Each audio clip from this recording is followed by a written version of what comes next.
All right, so this lesson is a retrospective of period 4 of world history and an introduction to period 5 of world history.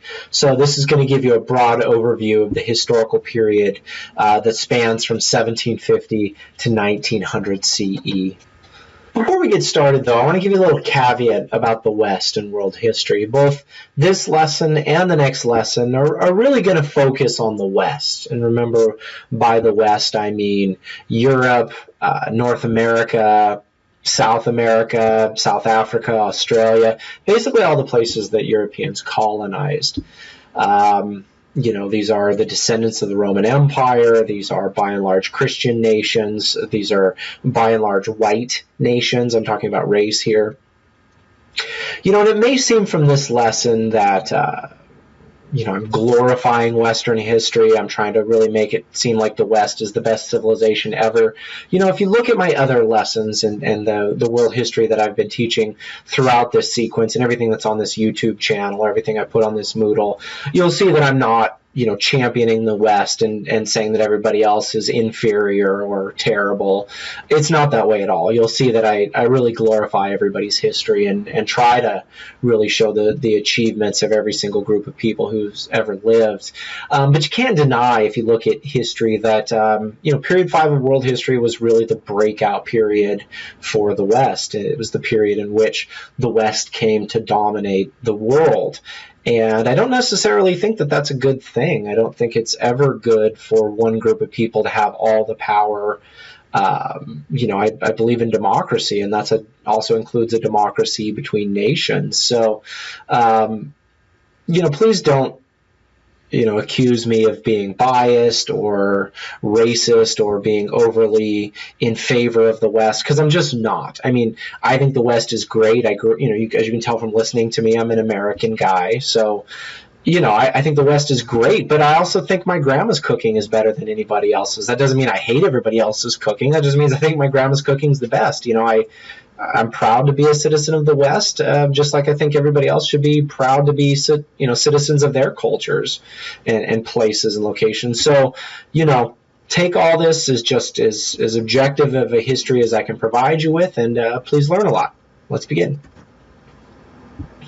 All right, so let's start by reviewing period 4 of world history, right? This is a period in which increased contacts started to take place. The major players in these contacts were the Europeans, through things like the Columbian exchange of crops and diseases and plants and ideas, and the triangle trade, which moved natural resources and unfortunately slaves and manufactured goods to the 3 major areas around the Atlantic, and by that I'm talking about Europe, West Africa, and the Americas.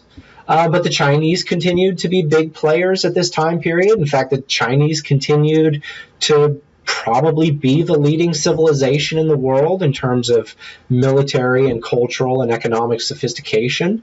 The Ottoman Empire still controlled the heart of the world. By that I mean Egypt and the Middle East and Persia and all throughout the heart of the Eastern Hemisphere, the heart of the known world.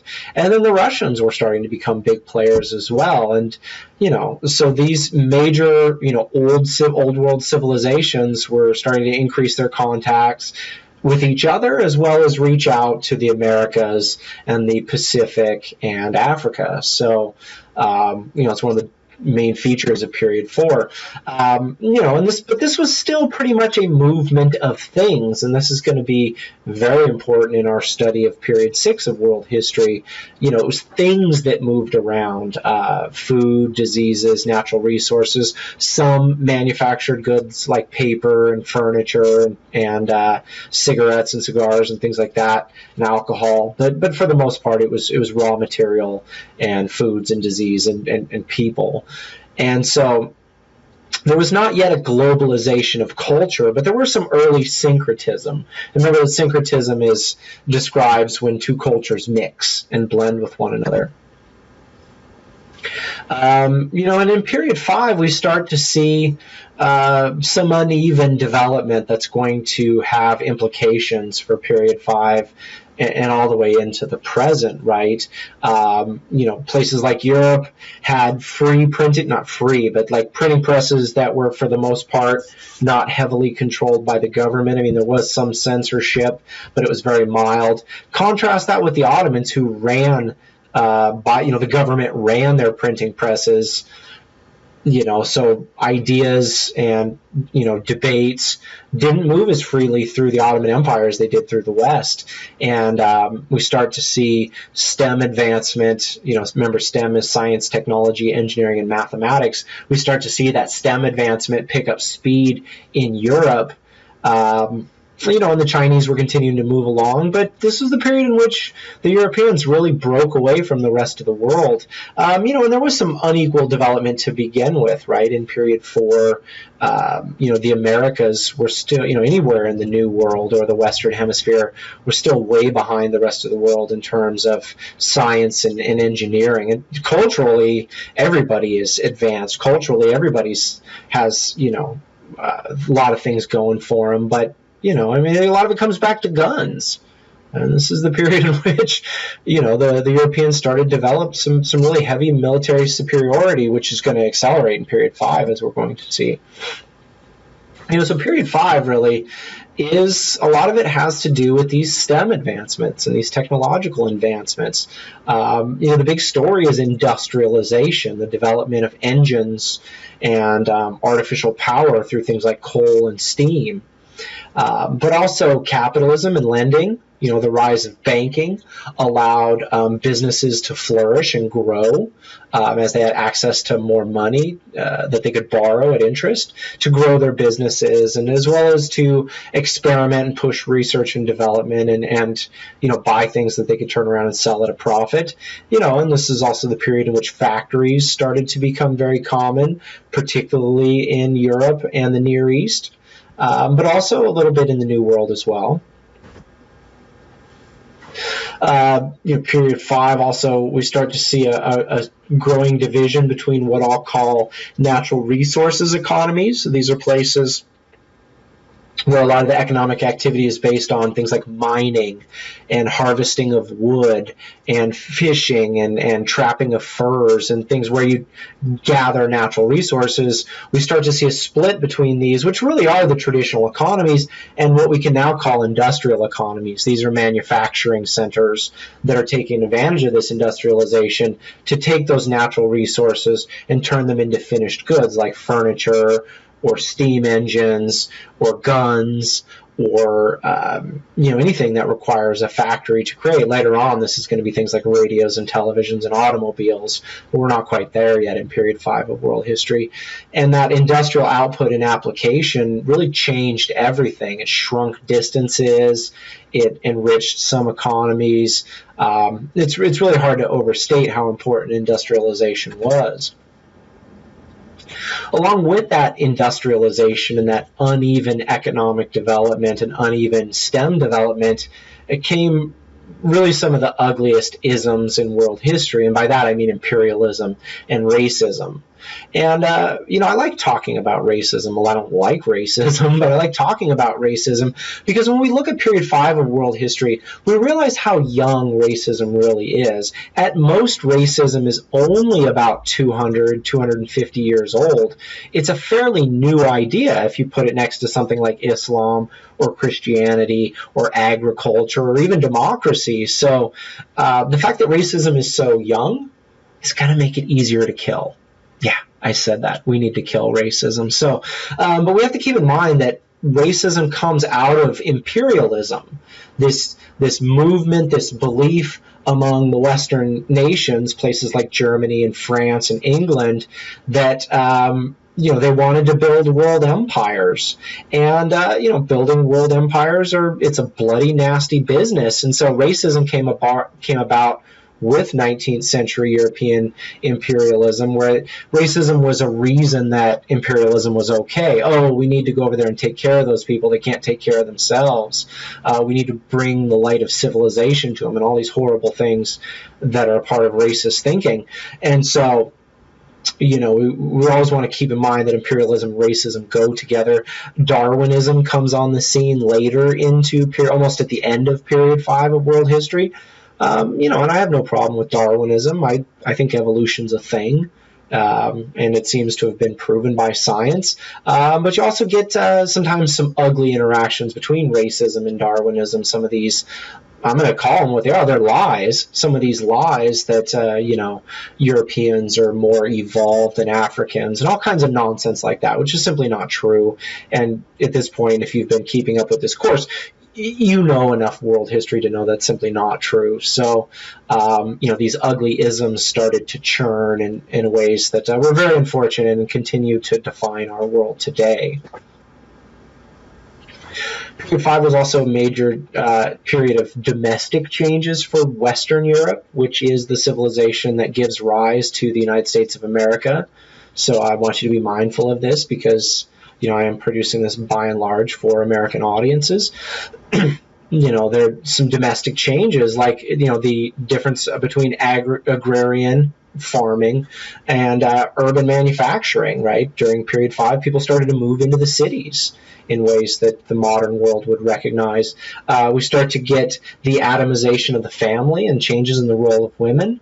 And by that, I mean, we go from these old school farming families that would be mom and dad and 10 kids and grandma and grandpa and maybe even aunt and uncle and their kids all living on this large farm to, what we now call the nuclear family, which is just mom and dad and 2 or 3 or 4 kids, maybe even 1 kid. So, big changes that took place there during period 5 of world history. We also get increasing democracy and labor movements as workers try to start to push back against the factory owners and the capitalists. Capital also begins to have more political power, right? Capital meaning money. If you've got money, you can influence democracy. There's no secret there. And so period 5 is when capital begins to have more power and influence over the West. Like I said, we get this urbanization, this move into cities. We also get a rise in leisure, right? People now, because they're working these middle class and in factory jobs, they have more free time with a 40-hour work week, and they have more money, so they can go do things like watch baseball games and go on vacation. So leisure is a big change at this time period as well. And that leisure and mass culture is, things like travel and tourism, popular theater and movies, professional sports, and commercial music. I mean, music's obviously as old as humanity itself, but when we start talking about packaging music and selling it the way you package a loaf of bread and sell it, that was something very new in period 5 of world history. Industrialization spread from Europe and North America into places like Russia and Japan, which is part of why Russia and Japan became so powerful in the 20th century. It was somewhat limited in the Ottoman Empire, and this kind of goes back to, as I've talked about before, some state control over a lot of these things. Industrialization didn't really flourish in the Ottoman Empire the way it did in a much more liberty-oriented and freedom-oriented Europe and North America. It failed outright in Egypt, and it never, industrialization never really came to China and the Americas and South Asia and Africa in period 5 of world history. I mean, it grows a little bit at the end of period 5 and throughout period 6, but those areas didn't really industrialize for the most part during period 5 of world history. And you start to get some pushback in the area of culture and some selective accommodation in places like Japan and the Ottoman Empire, which tried to adopt some Western cultural practices and reject others. And so you can see in some of the artwork, I love these paintings here. We see people in the Ottoman Empire above and people in Japan below who are, obviously living in their traditional environments and backdrops. With the Japanese painting, the women are in traditional dress, the men are in Western military uniforms, and we see in the picture on the top, we see some people in very Western clothing, as well as people in traditional clothing as well. So, some of these things start to mix at greater and greater levels, and that's going to be a big theme in period 6 of world history, as you're going to see. We also get some international changes that spill over into one another, right? The American Revolution, the French, the Haitian, the Latin American revolutions led by Simon Bolivar in places like Colombia, as well as international agreements like the Geneva Conventions. During Period 5, it was becoming clearer and clearer and clearer that the world was more connected, and a revolution or a war on one side of the world was going to affect the other side of the world. This was something that had been lightly felt in Period 4, but was really becoming clear in Period 5 that the world was becoming a smaller, more connected place, and so nations started to work together to make some of these agreements. So Period 5 is, this is early globalization. The competition continues to grow between nation states instead of between kingdoms or emperors or ethnic groups. It's really about nations going to war. That was something that was kind of new in Period 5. And again, as I've said, we get this growth of this Western military hegemony where, hegemony just means one group is in such control and such power that they almost don't even need to fight. They can just kind of be the big dog on the block. Now, in the Period 5 of world history, the big dog on the block is actually the big lion on the block, of course, the British Empire. But also the French and the Dutch and the Germans and the Belgians are gaining power around the world as well. But it really is about the British. And because of this Western military and economic hegemony, we get an expansion of Western culture in terms of clothing and food and art and religion throughout the world. So, again, that globalization is on the move. So just looking ahead now to Period 6, and going back to my little kind of warning or caveat at the beginning of this lesson, Period 6, as we're going to see, is really about the apex of the West, the height of Western power and dominance. And this is, after World War I, going to be led by the United States of America. And, Period 6 is where we are right now. So, as we go through these lessons, we're getting closer and closer to you and to me. And so that's it. Thanks for watching.